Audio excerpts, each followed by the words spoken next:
कथा हमने सुनी थी। एक व्यास जी कथा कर रहे थे और कथा में कहने लगे कि अशोक वाटिका जब हनुमान जी पहुंचे तो उन्होंने अशोक वाटिका का दृश्य देखा। ऐसे फल लगे थे, ऐसे वृक्ष लगे थे, ऐसे वहां राक्षस थे। वहां पर जो वृक्ष थे उनमें जो पुष्प थे उनका वर्ण जो था वो श्वेत रंग का था। हनुमान जी का मंदिर था जहां कथा चल रही थी। तो जो हनुमान जी अधिकतर ऐसे ही मिलते हैं, हाथ में पर्वत और एक हाथ में गदा और एक पैर ऊपर को उठा हुआ, चोला चढ़ा। ऐसे ही हनुमान जी के ज्यादातर मंदिर हैं। तो उन हनुमान जी की आंखें मटकने लगी, ऐसे ऐसे करने लगे।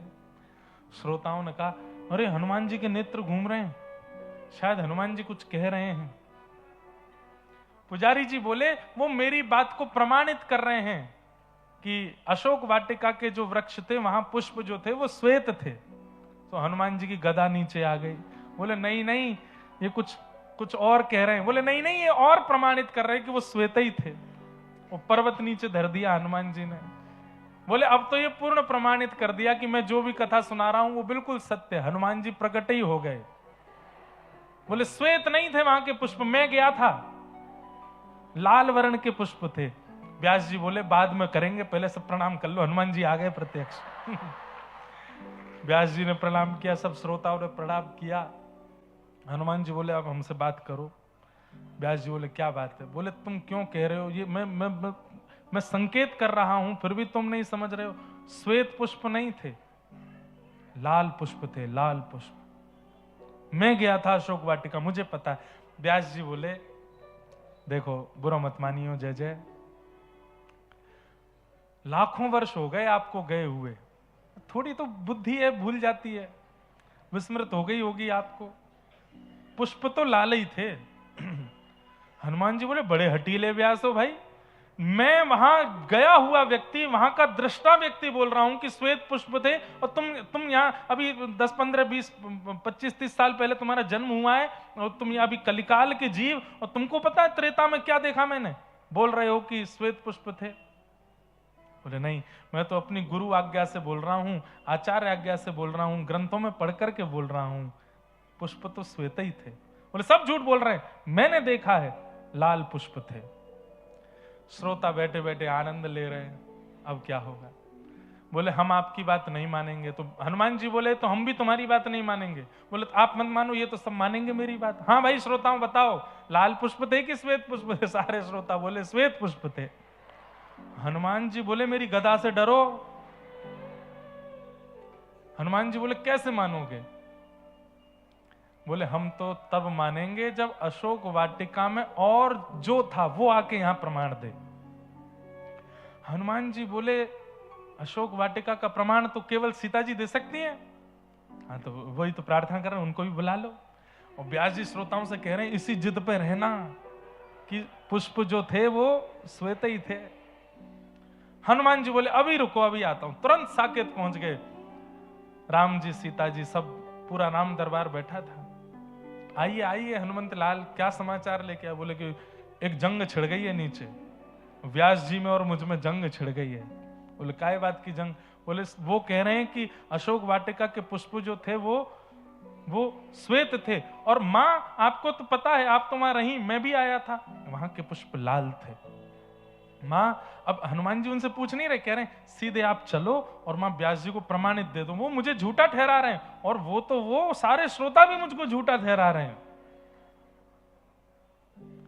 सीता जी बोली अब हम सौभाग्यवती नारी हैं, अकेली तो नहीं जाएंगी, अकेली थोड़ी जाती हैं कहीं भी, राम जी से पहले आज्ञा ले लो, राम जी जाएंगे तो हम जाएंगे।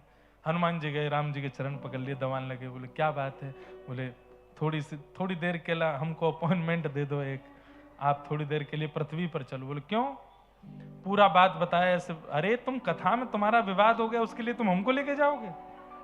आपको नहीं पता, बहुत बड़ी बात है। आप तो साकेत में रहते हैं, मैं पृथ्वी पर रहता हूं, कथाओं में ही मेरा जीवन जाता है, और वहां कथा में वो मुझे ही ठहरा रहे हैं गलत। मैं किस मुंह से वहां जाऊं और जाके चोला चढ़वाऊं फिर से? आप चलो।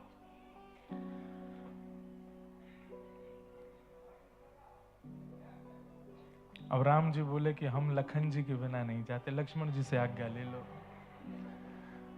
हनुमान जी लक्ष्मण जी के पास गए, लखन भैया आप तो देखो तुम सब जगह ले जाने की मत कहा करो, हैं ये कोई बात है? अब तुम्हारी छोटी सी बात के लिए हम प्रभु को नीचे लेके जाएंगे? भैया आप जो कहेंगे हम सब करेंगे, चरण पकड़ रहे हैं आपके, प्लीज 1 मिनट के लिए ले चलो। लखन जी बोले देखो वन में बात अलग थी, अब भरत भैया भी बड़े हैं, भरत भैया से आज्ञा लिए बिना मैं नहीं जाऊंगा। भरत भैया के पांव पूजे, भरत भैया को मनाया। भरत भैया बोले शत्रुघ्न जी हम सबके छोटे हैं, मैं तो नंदीग्राम चला गया था 14 वर्ष के लिए, भैया वन में चले गए थे, लक्ष्मण जी भी वन में चले गए थे, अयोध्या में तो यही थे, तो जब से हम लोग लौट करके आए हैं तब से इन्हीं की चलती है, शत्रुघ्न जी जब तक नहीं बोलेंगे तब तक कोई नहीं जाएगा। हनुमान जी ने जाके शत्रुघ्न जी को मनाया, बड़ी मुश्किल से शत्रुघ्न जी माने। लेके आना था सीता जी को, पर कथा में श्रोता और वक्ता प्रतीक्षा कर रहे, देखते ही देखते शत्रुघ्न जी, भरत जी, लक्ष्मण जी, राम जी, सिया जी, संपूर्ण अयोध्यावासी वहीं प्रकट हो गए। व्यास जी ने सब श्रोताओं को इशारा किया, बोले देखो कथा का फल मिला, ठाकुर जी प्रकट हुए, दर्शन करो, प्रणाम करो सब। आरती उतारी गई, महाआरती हुई महाराज, लाखों की तादाद में लोगों ने राम जी के दर्शन किए। कोई कुछ पवाने लगा, कोई अपने घर से मटरी बना के लाया, लड्डू बना के लाया, पेड़ा बना के लाया।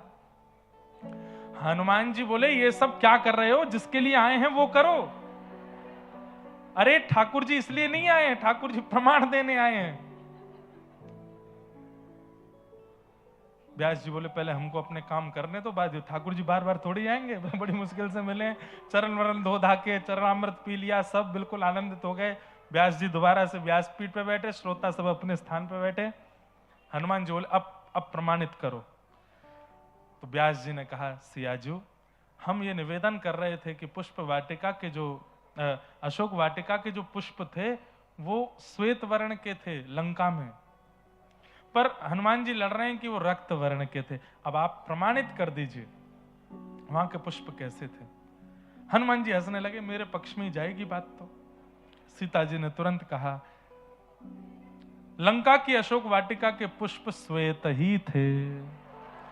और जैसे ही कहा श्वेत थे, हनुमान जी के तो नेत्रों में आंसू आ गए, बोले सब मिल गए हो, सब आपस में मिलकर के मेरे पीछे, मुझे वो रक्त वर्ण के दिखे।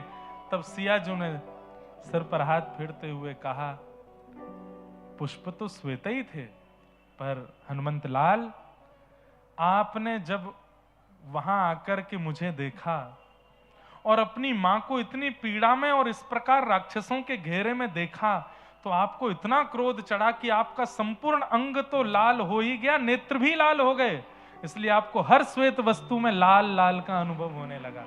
इसलिए गलत आप भी नहीं हो, आपको लाल पुष्प इसलिए दिखे क्योंकि आप बहुत क्रोध में थे, पर वास्तविकता पुष्प तो श्वेत ही थे। हनुमान जी ने व्यासपीठ को प्रणाम किया और सब संपूर्ण राम दरबार को प्रणाम करके कहा, बोले आज एक बात सिद्ध हो गई, जिसके लिए मैंने साकेत छोड़ दिया। हनुमान जी साकेत नहीं गए, चारों युग प्रताप तुम्हारा, त्रेता में राम प्रभु श्री राम लीला करके चले गए, लेकिन आज भी हनुमान जी पृथ्वी पर ही हैं। क्यों? केवल कथा सुनने के लिए। हनुमान जी बोले मैं एक बात तो मान गया, व्यासपीठ पर चाहे जो बैठे, लेकिन वो अपने 4 घंटे के प्रवचन में जो कुछ भी बोलेगा, एक बात तो ऐसी बोलेगा जिससे भगवत प्राप्ति हो जाए। ये बात मैं प्रमाणित मान चुका हूं आज, कि व्यासपीठ पर बैठने वाले व्यक्ति के मुख से, भले ही वो प्रपंचों के लिए बैठा हो, आजकल क्योंकि मिलावट व्यासपीठ में भी हो गई है, भले ही वो धन अर्जन करने के लिए बैठा हो, लेकिन उसके मुख से एक बात तो ऐसी व्यासपीठ से निकलेगी ही कि वो किसी का जीवन ठाकुर जी के सन्निधि में ले जाने लायक कर दे। व्यासपीठ के प्रति नतमस्तक हो गए। तो कथा में रुचि बनना, कथा के प्रति प्रेम बढ़ना, इस बात का प्रमाण है कि ठाकुर जी आपसे प्रसन्न हैं, ठाकुर जी आपसे राजी हैं। तभी कथा के प्रति प्रीति बढ़ सकती, नहीं तो कथा के प्रति रुचि नहीं बढ़ सकती। इदम भागवतम नाम पुराणम ब्रह्म संहितम, ये पुराण है और उत्तम श्लोक चरितम, इसमें अच्छे अच्छे चरित्र सुनाए गए हैं। किसके? भगवान के भक्तों के। भैया भक्त चरित्र सुनिए, भगवत चरित्र से ठाकुर जी का प्रभाव पता चलेगा, लेकिन भक्त चरित्र से ठाकुर जी का स्वभाव पता चलता है। और ठाकुर जी का स्वभाव जब पता चला, हम एक बात कथा में कहते हैं कि भगवान यदि रीझ गए तो वैकुंठ दे देंगे, लेकिन भक्त यदि रीझ गए तो भगवान को दे देंगे। तो भक्त रीझ हैं, ठाकुर जी रीझ करके क्या देंगे? स्वर्ग दे देंगे, वैकुंठ दे देंगे, गोलोक धाम दे देंगे, साकेत धाम दे देंगे। लेकिन यदि भक्त रीझ गए तो भक्त रीझ करके तो ठाकुर जी को गोद में दे देंगे, ठाकुर जी को आपको अपना बनवा देंगे। हमारे गोवर्धन में एक पाखंडी रहता था, ध्यान से सुनना सब लोग, इधर देखो, यहां देखो। हमारी ठाकुर जी ने ना हमको ढिटोना लगा के भेजा, नजर नहीं लगेगी। हमारी नाक के बीचों बीच ढिटोना लगा रखा है ठाकुर जी ने। तो आप कहीं ये सोचो हम बहुत देखें तो नजर नहीं लग जाए व्यास जी को, ऐसी बात नहीं है। यहीं देखा करो, ध्यान से सुनो। तो हमारे गोवर्धन में एक पाखंडी रहता था। पाखंडी किसको कहते हैं? नाम लेता है ठाकुर जी का, कथा करता है ठाकुर जी की, पर चाहता क्या है? धन अर्जन करना और लोगों को अर्जन करना, भीड़ अपने पीछे लगाना। तो वो क्या करता था? लोग दर्शन करके आते थे गिरिराज जी, गोवर्धन नाथ जी का, श्रीनाथ जी का, और उनकी वाणी सुनकर के, आज ठाकुर जी ने क्या पहना है? बोले पीले वस्त्र पहने, मोतियों की माला पहनी। खुद दर्शन नहीं करता था, दूसरों से सुन लेता था, और सुनने के बाद एक वृक्ष के नीचे बढ़िया आसन लगा करके फिर वहां बैठ के प्रवचन करता था। देखो मैं यहीं बैठ करके ठाकुर जी को देख लेता हूं, आज ठाकुर जी ने पीत वर्ण के वस्त्र पहने हैं, ऐसी माला पहनी है। और नहीं विश्वास होता तो देख के आ जाओ। 2-4 लोग देख के आते, आके कहते अरे बाबा सही बोल रहे हैं, बिल्कुल यही वस्त्र हैं। और फिर वो बना बना करके चिकनी चुपड़ी बातें करता। पीले वस्त्र पता है क्यों पहने ठाकुर जी ने? बोले क्यों पहने? बोले कल रात्रि मैंने अपने घर के ठाकुर जी को पीले पुष्प अर्पित किए तो ठाकुर जी ने आज पीले वस्त्र पहन लिए। मैंने ठाकुर जी को खीर निवेदित किया तो आज ठाकुर जी ने भी प्रसाद में खीर बनवाई है। मतलब वो ऐसी बातें करता था, सुनने वाले उससे रीझ जाते थे। लोग बाग धन धान चढ़ा करके जाते। एक दिन उसका वो कर रहा था अपना काम, बोल रहा था, लोग बाग सुन रहे थे। वहीं से सूरदास जी जा रहे थे। सूरदास जी को दिखाई तो देता नहीं था, पर वे सूरदास हैं। सूरदास जी तुम 2 सेकंड के लिए रुक गए। उन्होंने जैसे ही सुना, सुनते ही वो समझ गए कि इसकी वाणी में असत्यता का बोध हो रहा है। ये केवल लोक रंजन के लिए, मनोरंजन के लिए बड़ी बड़ी बातें कर रहा है, स्वयं दर्शन करके नहीं आता है। सूरदास जी जब उसका सत्संग पूरा हुआ तो सूरदास जी उसके पास गए और जाकर के बोले आज आपने क्या सुंदर, अरे अरे अरे सूरदास जी आए हैं, अरे आपका तो बड़ा नाम है, यश है, कीर्ति है, आप मेरा सत्संग सुनने आए, मेरा सौभाग्य। सूरदास जी बोले बड़ी अच्छी बात है, पर मैं एक चीज पूछने आया हूं। बोले हाँ, कब से दर्शन नहीं गए, सच बताओ। कैसी बात कर रहे हैं? आज गेरुआ रंग का वस्त्र पहना है, आज सोने के ठाकुर जी ने आभूषण पहने हैं, आज मकराकृत कुंडल पहना है, आज सिर पर ऐसी सिरपेच पहनी है, ऐसे ठाकुर जी को भोग लगा, आप कैसे कह सकते हैं?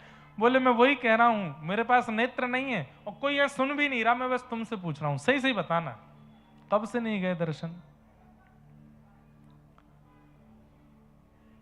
कल गया था शाम को, थोड़ा और सच बताओ। हाँ, शाम सुबह गया हूंगा, गया था कल सुबह गया था। सूरदास जी बोले थोड़ा और सच बताओ। नहीं नहीं, मंगला में तो मैं गया ही था। सूरदास जी बोले मैं कुछ नहीं बिगाड़ूंगा तुम्हारा, और मेरे से बिगड़ेगा भी नहीं भाई, मैं नेत्रहीन हूं, थोड़ा सच बताओ कब गए थे? बोले देखो बिल्कुल सच बताऊं? बोले हाँ, पिछले हफ्ते गया था। सूरदास जी बोले नेक्स्ट सासा और सच बताओ। अंत में आके बोला 6 महीने हो गए नहीं गया। बोले हाँ, अब सच बोला ना, 6 महीने से नहीं गया दर्शन करने, और यहां चिकनी चुपड़ी बातें करता है, चल दर्शन करने चल। सूरदास जी उसका हाथ पकड़ कर जैसे ही ले गए ऊपर मंदिर में, तो आश्चर्य क्या हुआ, श्रीनाथ जी खड़े हैं, और जैसे ही सूरदास जी मंदिर में उसको लेकर के आए, श्रीनाथ जी मूर्ति मंत्र से सचल हो गए और सचल होकर के बोले, अरे गोसाई जी मेवा मंगाओ, लड्डू मंगाओ, पकवान बनवाओ, अरे ढोल नगाड़े ताशे बजाओ। बोले क्यों? जिस भक्त की दर्शन की प्रतीक्षा में मैं खड़ा था आज वो मेरे सामने आ गया है, सूरदास जी उसको लेकर के आए हैं। आपने ताली क्यों बजाई? ये तो आश्चर्य की बात है। वो 6 महीने से ठाकुर जी को देखा नहीं है और सूरदास जी उसको लेकर के आ गए। ठाकुर जी पकवान बनवा रहे हैं, ढोल नगाड़े बजवा रहे हैं, सेनाई बजवा रहे हैं। सूरदास जी को भी आश्चर्य हुआ। सूरदास जी बोले, जय जय, जे 6 महीना ते आपके दर्शन ना किए जाने, उल्टी सीधी नीचे बस सुनी सुनाई बातन ने बोलते रहे, आपके कभी चरणन में नहीं आयो, आपको कभी प्रेम भर के आने देखो नहीं, केवल धन कमावे को जरिया बना लियो है। और आप या के द्वार पे आते ही कह रहे हो कि मैं या के दर्शन के काजे व्याकुल है रो। ब्रजभाषा समझ रहे हैं ना? कभी कभी निकल आती है। आप कह रहे हैं या के दर्शन के काजे आप व्याकुल है रो, कैसी बात कर रहे हो? ठाकुर जी बोले, सूरदास सही पूछो तो मुंह तो या को नामू नहीं पतो, मैं तो या को जानू भी ना हूं। मेरे मन में तो केवल ये आई, जाकू सूरदास पकड़ करके ला रो है वो सामान्य नहीं होगा, वो कोई अति श्रेष्ठ ही होगा, वो कोई अति श्रेष्ठ ही होगा। यामारे मैं पकवान बनवा रहा हूं, यामारे मैं सेनाई ढोल नगाड़े बजवा रहा हूं, क्या सिद्ध हुआ? आपकी योग्यता नहीं है, आपकी क्षमता नहीं है। लेकिन कोई परम रसिक यदि रीझ गया आपसे और उसने आपका हाथ पकड़ लिया तो ठाकुर जी अपने सहजता में आ जाते हैं और ठाकुर जी के मन में आ जाता है, या मुझसे मत मिलवाओ, मैं यहां से मिलूंगा। क्यों? क्योंकि इन्होंने इसका हाथ पकड़ लिया है। आचार्यों की दृष्टि में आप आ गए, भक्तों की दृष्टि में आप आ गए, वैष्णवों की मन में स्वभाव में चिंतन में आप आ गए। समझ जाओ, ठाकुर जी उसी समय मन बना लेते हैं आपसे मिलने का। क्यों? उनकी दृष्टि में आप आ गए। ठाकुर जी के सन्मुख जाने की ज्यादा योजनाएं मत बनाओ। वृंदावन जाओ, बिहारी जी का दर्शन करो, राधा वल्लभ जी दर्शन करो, राधा रमन, एक दिन में सारे दर्शन कर लो। बाकी के 4 दिन तो केवल रसिकों को खोजो। वृंदावन में रसिक कौन है, वृंदावन में महापुरुष कौन है, वृंदावन में ब्रजरज उपासी कौन है, उनके पास जा जा करके उनको प्रणाम करो, उनकी दृष्टि में आने का प्रयास करो। और दृष्टि में भी इस भाव से नहीं आना कि ये मेरा नाम बोलें या मेरी बातें करें, नहीं, एक बार बस देख लें मुझको और ये चाह लेंगे तो मुझे ठाकुर जी मिल जाएंगे, ये चाह लें बस।